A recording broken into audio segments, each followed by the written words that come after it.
মেয়ে আমার পছন্দ হয়েছে, আলহামদুলিল্লাহ। তাহলে দেনা পাওনার বিষয়টা সেরে নেই। আস্তাগফিরুল্লাহ, আমি যৌতুকের পক্ষে না আঙ্কেল। মাশাল্লাহ মাশাল্লাহ, এমন ছেলেই তো আমি খুঁজছিলাম। আমি আঙ্কেল একদম মাটির মানুষ, এমনকি বাসাতেও আমি মাটিতেই ঘুমাই।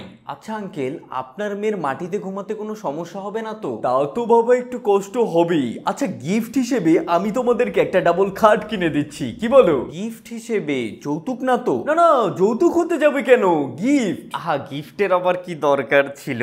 আচ্ছা আঙ্কেল, আপনার মেয়ে এসি ছাড়া থাকতে পারে তো? মানে আমার বাসায় তো আবার এসি নেই। না তো বাবা, ওর তো ছোটবেলা থেকে এসিতে থেকে অভ্যাস। আচ্ছা সমস্যা নেই, গিফট হিসেবে আমি তোমাদেরকে একটা এসিও কিনে দিচ্ছি। আঙ্কেল, গিফট হিসেবে দিলে ঠিক আছে, যৌতুক হলে কিন্তু আমি নিব না। না না, যৌতুক না, গিফট গিফট। আচ্ছা আঙ্কেল, আপনার মেয়ের রিক্সায় চলাচল করে অভ্যাস আছে তো? মানে আমার তো আবার গাড়ি টাড়ি নেই। ওর তো বাবা রিক্সায় চড়ে একদমই অভ্যাস নেই। আচ্ছা সমস্যা নেই, আমি একটা গাড়িও গিফট হিসেবে তোমাদেরকে কিনে দিচ্ছি। গিফট হিসেবে দিলে গাড়ি নেওয়া যায়, কিন্তু গাড়ি রাখবো কোথায়? না মানে আমি যে বাসায় ভাড়া থাকি সেই বাসায় গাড়ি রাখার মতো গ্যারেজ নেই। তাও তো একটা সমস্যা।